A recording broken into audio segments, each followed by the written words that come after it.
अस्सलाम वालेकुम नाजरीन, मैं हूं साहिबजादा सलील। उम्मीद है आप जहां भी होंगे खैरियत से होंगे। नाजरीन, जंग के पेश नज़र पाकिस्तान की सख्त मौक़िफ़ के बाद श्रीनगर एयरपोर्ट जो है वहां पे हज़ारों की तादाद में लोग मौजूद कश्मीर से निकलने लगे। जंग का डर, कश्मीर से भारतीय जो है वो धड़ाधड़ निकल रहे हैं। इससे पहले रिपोर्ट आई कि 12 घंटों में 30,000 भारतीय जो है वो निकल गए। अब साथ जो रिपोर्ट नाज़रीन आ रही है 40-42 हज़ार के करीब जो है वो लोग अब तक निकल चुके हैं और बाकी निकलने के लिए इतने ही मौजूद हैं। कश्मीर मुकम्मल तौर पे खाली हो रहा है। इस पे बात करेंगे। साथ नाज़रीन, पाकिस्तान को एक बड़ी कामयाबी साथ मिली है। पीके सिंह, ये पीके था मेरे ख्याल में, जिस तरह वो इंडिया की एक फ़िल्म थी पीके, उसमें उसका नाम आमिर खान का पीके नाम था। इतने टेंशन के बावजूद दोनों तरफ से बॉर्डर बंद है और ये पाकिस्तान के बॉर्डर पे और इंडिया बॉर्डर पे पाकिस्तान के हुदूद में दाखिल हुआ है। पाकिस्तान ने पीके सिंह को गिरफ़्तार कर लिया है। अब इंडियन फ़ौजी जो है वो पाकिस्तान की तहवील में है। आलमी मुआहिदे तो वो वैसे भी नहीं मानते, अब इसको कैसे वापस करेंगे, ये तो पड़ा रहेगा। साथ नाज़रीन, जो तीसरी बड़ी ख़बर है कि शिमला मुआहिदा जो है उसको पाकिस्तान ख़त्म करने की पाकिस्तान ने धमकी दी है। वो ख़त्म होने से इंडिया को जो नुकसान होगा, मेरे ख़्याल में अब वो ये इंडस वाटर ट्रीटी जो है ये जो मुअत्तल कर दिया है, इस पे इनको इतना वो नहीं होगा जितना पाकिस्तान इनको दबाएगा और इनको प्रॉब्लम होगी। इस पे नाज़रीन डिटेल से बात करते हैं। नाज़रीन, एक तो पीके सिंह पे बात कर लेते हैं कि पीके सिंह, इंडिया पाकिस्तान में टेंशन है। पहलगाम का वाक़या हो गया है। इंडिया की पुरानी आदत है कि 10, 12, 15 मिनट में, इस तरह तो फिल्मों में भी नहीं होता। खैर, इंडिया तो फिल्मों में बड़ा माहिर है पाकिस्तान के ख़िलाफ़ चढ़ दौड़ने में, मगर आप 10, 15, 20 मिनट में ही पाकिस्तान पे इल्ज़ाम लगा लेते हो। 3 बजे वाक़या हुआ है, 3:05 पे आपने पाकिस्तान पे इल्ज़ाम शुरू कर दिए बग़ैर किसी सबूत के, बग़ैर किसी मालूमात के। LOC जो है, लाइन ऑफ कंट्रोल, 400 किलोमीटर दूर है पहलगाम के इस एरिया से, और यहाँ पे मोटरसाइकिल भी नहीं जा सकती, घोड़ों पे जाना पड़ता है। ये इतना आसान था नहीं। वहाँ पे एक पूरी प्लानिंग थी। वहाँ पे कश्मीर के अपने लोकल लोगों ने ये वाक़यात किए हैं, या जिस तरह बताया जाता है, जो लग रहा है, जिस तरह पाकिस्तान पे हरदसराई की जा रही है, जारहियत की जा रही है, ऐसा लग रहा है कि ये प्लांटेड था, फॉल्स फ्लैग ऑपरेशन था। बहरहाल, हम जितना भी कह दें कि फॉल्स फ्लैग था, इंडिया की आवाम जो है वो अपनी सरकार की मानती है। और मैं हैरान हूँ, इंडिया हर शोबे में बहुत तरक्की कर रहा है, बहुत आगे है। हम देख भी रहे हैं कि हम इकट्ठे आज़ाद हुए हैं, मगर इंडिया की ग्रोथ और तरक्की हम देख रहे हैं। बहरहाल, चाइना की जितनी आबादी है उतनी ही 1.5 अरब की आबादी, 1 अरब 40 करोड़ की आबादी चाइना की और इंडिया की तकरीबन सेम है। 5-10 करोड़ इंडिया की ज़्यादा, चाइना की ज़्यादा होगी, मगर चाइना के मुकाबले में 2% भी इंडिया ने ग्रो नहीं किया है, जिस तेज़ी के साथ चाइना जा रहा है। हम अगर अपने आप को कंपेयर करते हैं तो इंडिया बड़ा तेज़ गया है, मगर उनकी अकल पे क्या हो गया? उनकी आवाम भी ये नहीं पूछे कि भाई ये आपकी सिक्योरिटी लैप्स है। उनके लिए मोदी भगवान बना हुआ है, उनका खुदा जो है नऊज़ुबिल्लाह वो मोदी है। बस मोदी ने जो कह दिया, हिंदुत्व की गवर्नमेंट है ना, जिस तरह इंतहा पसंदी होती है, पाकिस्तान में भी इंतहा पसंद है, इसी तरह वहाँ पर भी हिंदुत्व टाइप के लोग हैं बस। और ज़्यादा मसला उन्होंने हिंदुस्तान में जो 25 करोड़ आबाद हैं उनके लिए मसला क्रिएट किया हुआ है। और जो 20-25 करोड़ की आबादी ये बताते हैं, ये चूँकि उनको कोटा सिस्टम मिलता है तो उनकी आबादी भी कम शो कर रहे हैं। 35-40 करोड़ से ज़्यादा हिंदू जो मुसलमान जो हैं इस टाइम पे इंडिया में मौजूद है। वल्लाह ये उनकी ज़िंदगी तंग कर रहे हैं। बहरहाल, पाकिस्तान ने जो फ़ैसला लिया है मोदी सरकार के ख़िलाफ़, एक तो पाकिस्तान ने अपनी एयर स्पेस बंद कर दी है, तिजारत बंद कर दी है मुकम्मल तौर पे, अपनी फ़िज़ाई हुदूद पाकिस्तान ने इंडिया पे बंद कर दी है। इंडिया की शहरियों को जो बाशिंदे हैं इंडिया के, 24-48 घंटों के अंदर अंदर पाकिस्तान छोड़ने का हुक्म दिया है, सिवाय सिख यात्रियों के। जो सिख भाई हैं उन पे कोई दबाव नहीं है, क्योंकि पाकिस्तान ने उनके लिए गुरु नानक का जो वो ओपन किया हुआ है, वो कॉरिडोर टाइप, पाकिस्तान ने उनके लिए जो है वो बहुत कुछ किया हुआ है। तो पाकिस्तान ने उनके सिवा तमाम तरह साथ जो शिमला मुआहिदा है नाजरीन, उसमें जो बड़ी अहम बात है कि लोग बोल रहे हैं कि उससे क्या होगा, उससे नाजरीन बहुत कुछ होगा। अब ये जो हम जंग की बात कर रहे हैं, एक तो पाकिस्तान ने जो आबी जारहियत के हवाले से कहा है कि हम हर फोरम को इस्तेमाल करेंगे, और साथ जो बयान दिया हुआ है कि पाकिस्तान के अब पानी रोकना जंग का एक्ट है। आपने जंग हम पे मुसल्लत कर दी है, पाकिस्तान अपने सर्वाइव के लिए जंग करेगा। तो पाकिस्तान एक तो जंग के लिए रेडी है, ऐसा इस बार हम देख रहे हैं कि मुकम्मल तौर पे पाकिस्तान जो है वो जंग के लिए रेडी है। शिमला मुआहिदा नाज़रीन अगर तोड़ते हैं, और ये मेरे ख्याल में तोड़ देना चाहिए था, जैसे इंडस वाटर ट्रीटी है जो है वो मुअत्तल कर दिया गया है, इस तरह इसको भी मुअत्तल कर देना चाहिए था कि इंडिया को समझ आती। दो बड़ी बातें नाज़रीन, उसमें 5-6 चीज़ें हैं, मगर मैं दो बड़ी अहम बातों पे बात करूँगा। पूरा शिमला का जो मुआहिदा है उसमें दो चीज़ें हैं नाज़रीन। एक तो कश्मीर जो है वो आलमी तनाज़ा बन जाएगा। जिस तरह कहा जा रहा है कि जब भी कश्मीर पे बात होती है, इंडिया का यही कहना होता है कि यार ये दो फरीकैन के माबैन का मामला है और शिमला मुआहिदा के तहत जो है वो हम दो बंदे इस पे बात करेंगे, तीसरा फरीक जो है इसको वो नागुज़ीर है, वो सफारती दबाव भी उसका कोई कुछ भी कबूल नहीं करता। अब पाकिस्तान अगर शिमला मुआहिदा जो है वो मुअत्तल करता है तो उससे एक तो ये आलमी सफारती तौर पर इसको उजागर किया जा सकता है। जो उससे बड़ी बात है लाइन ऑफ कंट्रोल नाजरीन, उसकी जो डिफेक्टिव सरहद को हमने तस्लीम किया गया था वो ख़त्म हो जाएगी। अगर पाकिस्तान मुआहिदे को मुअत्तल करता है तो LOC की नाजरीन कानूनी हैसियत पर सवाल उठ सकते हैं और फिर बड़ा सरहदी तनाज़े जो है वो बढ़ेंगे, इलाकाई कशीदगी जो है और फ़ौजी ख़तरात जो हैं वो ज़्यादा बढ़ते रहेंगे। और पाकिस्तान चाहता भी अब यही है, और मेरे ख़्याल में आगे आने वाले दिनों में आप देखेंगे कि शिमला मुआहिदा जो है वो पाकिस्तान मुअत्तल कर देगा, क्योंकि हालात कुछ इस तरह बन रहे हैं। और अब तो 72 घंटे इंतहाई अहम है, क्योंकि पाकिस्तान ने भी धमकियाँ दी हैं, वहाँ से भी धमकियाँ। पाकिस्तान की जो एयर फोर्स है वो इस टाइम पे रेडी है, पाकिस्तान की पाक फ़िज़ाइया रेडी है, नेवी रेडी है, पाकिस्तान की बर्री बहरी फ़िज़ाइया तमाम तरफ़ात जो हैं वो रेडी हैं। कौमी सलामती कमेटी में अहम फैसले हुए, अब इस बार ख़तरात काफ़ी बढ़ गए। साथ नाज़रीन जो PK सिंह है जो उनको पकड़ा गया है, एक तो ये कांस्टेबल है वहाँ का 18/28 DC मुखर्जी स्ट्रीट कोलकाता ज़िला हल्की, वहाँ पे 17 साल फ़ौज में खिदमत सर अंजाम दे चुका है। और ये BSF 24 बटालियन का जो है ये फ़ौजी है, इसको गिरफ़्तार कर लिया गया है पाक इंडियन सरहद पे। और ये पाकिस्तान के अंदर जो है वो दरअंदाज़ी की थी, पाकिस्तान के अंदर दाखिल हुए थे, अब इनको गिरफ़्तार कर लिया गया है और ये पाकिस्तानी कैद में। आलमी मुआहिदे आप नहीं मानते तो इसी तरह ये जेल में पड़ा रहेगा।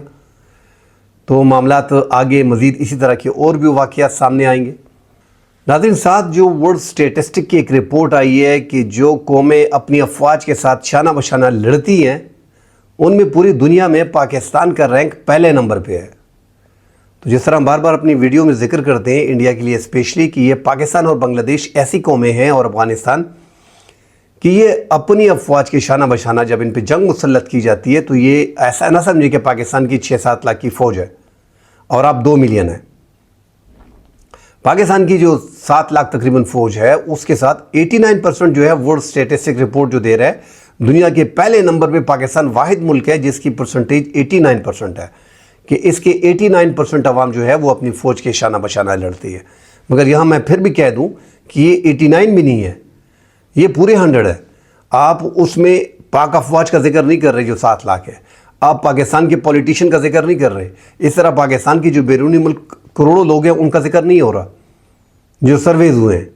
तो ये पाकिस्तान के 100%, पाकिस्तान का कोई ऐसा नागरिक नहीं होगा, ऐसा शहरी नहीं होगा जो अपनी अफवाज के साथ खड़ा नहीं होगा।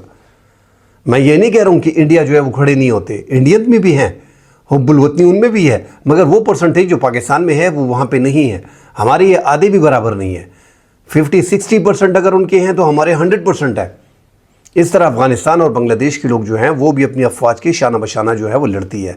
तो पाकिस्तान की अफवाज को कमज़ोर ना समझा जाए, और कमज़ोर तो इसलिए नहीं समझा जा रहा, इतने उनके हादसे के बाद पहलगाम में बिला वजह पाकिस्तान पर इल्ज़ाम लगाने के बाद उनकी जो बड़ी कार्रवाई थी वो क्या थी? भाई हमने वीज़े बंद कर दिए, पाकिस्तान से इंडिया से निकल जाओ, हमने जो है आबिजारियत शुरू कर दी। अब भाई 20 लाख की फ़ौज तूने क्यों रखी है? 20 लाख की फ़ौज है तेरी और तो इन छोटे मोटे धंधों में पड़ा हुआ है। ये तो इंडिया की पूरी वो तरीका मैं बता रहा हूँ। 7 लाख की फ़ौज तूने पहलगाम में मकबूजा कश्मीर में रखी है, 7 लाख अफवाज। भाई चूड़ियाँ पहना दो अपने अफवाज को कि 7 लाख की अफवाज में हर 100 किलोमीटर के फासले पे आपने पहलगाम में चौकी है, 8 चौकी है वहाँ पे, साथ जो है आपका वहां पे फौजी बेस है 1 किलोमीटर के फासले पे पहलगाम में, जहां पे वाकयात हुए दहशतगर्दी की, शिद्दत पसंदी की, जो 18 अफराद मासूम लोगों की जाने गई है, उस पर हम भी बराबर के दुखी हैं। मासूम शहरियों को किसी भी मुल्क के नागरिक को निशाना नहीं बनाना चाहिए। आपने हम पे डायरेक्टली इल्ज़ाम लगा दिए तो डेफिनेटली हर बंदा अपने मुल्क को सपोर्ट करता है, अपने मुल्क के लिए लड़ता है, अपने मुल्क के लिए बात करता है।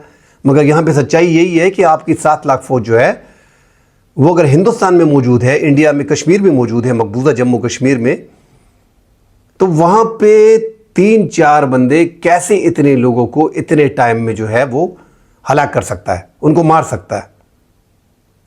कम से कम ये तो कार्रवाई तो 1 घंटा चली होगी कि 28 अफराद को फिर आप कहते हो कि आप कार्ड चेक के हिंदू और मुसलमान को देख के, मुसलमान जो है उनको छोड़ रहे थे, हिंदुओं को मार रहे थे।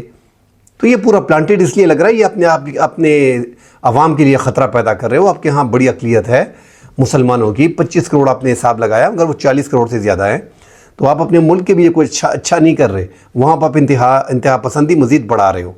और अपनी 7 लाख फौज जो आपने कश्मीर में रखी है, तो ये इंडिया के 1 अरब 40 करोड़ की अवाम ये नहीं समझती कि अपनी फ़ौज से पूछे कि यार 7 लाख, भाई 7 लाख मैंने कल भी कहा था, एक पाकिस्तान के मुख्तलिफ़ एरियो में थानों की तादाद जो मुख्तलिफ होती है, मगर एक मैं बड़े थाने की बात कर लेता हूँ जहाँ पे हम रहते हैं, वहाँ पे 7 लाख के करीब तकरीबन पॉपुलेशन है। एक थाना है, एक किसी चौकी मार थी, पूरे इलाके में कार्रवाइयाँ होती हैं, दूसरे दिन बंदा गिरफ्तार। आप लोगों ने 7 लाख की फ़ौज को वहाँ पे डाला हुआ है, उसकी तनख्वाहें फोकट में दे रहे हो और उनसे इतने बड़े वाक़यात हो रहे हैं, सिक्योरिटी लैप्स हो रहे हैं। तो ये उनकी अपनी आर्मी से लोगों ने पूछना है, मगर वो पता नहीं क्या किस चीज़ में वो अंधे हो गए मोदी की मोहब्बत में कि डायरेक्टली इल्ज़ामात लगा देते हैं पाकिस्तान पे। और दुनिया भी देख रही है इस टाइम पर। अगर ये बोलें कि दुनिया हमारे साथ है, सवाल ही पैदा नहीं होता। पाकिस्तान कोई इतना छोटा मुल्क है नहीं, पाकिस्तान यूक्रेन है नहीं, पाकिस्तान की एक बड़ी फ़ौज है, दुनिया की 5वीं बड़ी ताकत है, एटमी पावर है पाकिस्तान। और ये पावर का आपको अंदाज़ा हो जाएगा। और मेरे ख़्याल में मैंने कल भी अपने बच्चों को कहा था, मैंने कहा बेटा ये जंग आपको 2025 में साल में इन चंद महीनों में नज़र आएगी। अल्लाह ना करे जंग हो, जंग में दोनों मुल्कों का नुकसान है। इंडिया कौन से आसमान पे पहुंच गया, वो तरक्की पजीर मुल्क है। पाकिस्तान में भी गुर्बत है, इंडिया में भी गुर्बत है, कोई इतना हाई फाई मुल्क तो इंडिया है नहीं। दोनों मुल्कों का नुकसान है। मगर अगर ये जो तरीका इंडिया कर रहा है, ज़बरदस्ती की एक जारहियत पाकिस्तान के ख़िलाफ़ कर रहा है, तो ये जंग जो है ये आपको देखने को मिलेगी। और ये जंग इस बार रुकने वाली नहीं है। इस बार जो पाकिस्तान ने ये शिमला मुआहिदे की बात कर रहे हैं, तो पाकिस्तान मकबूजा जम्मू कश्मीर में घुसने की सोच रहा है। दूसरा नाज़रीन, पानी बंद करना दुनिया में ऐसा होता नहीं है जिस तरह ये सोच रहे हैं कि पाकिस्तान का 70% डिपेंड इस पानी पे होता है, सिंध के पानी पे, चनाब के और ये झेलम के। और ये जो है हम बंद कर देंगे तो पाकिस्तान की 70% ज़राअत जो है वो रुक जाएगी। भाई पाकिस्तान आपको छोड़ेगा नहीं ऐसा।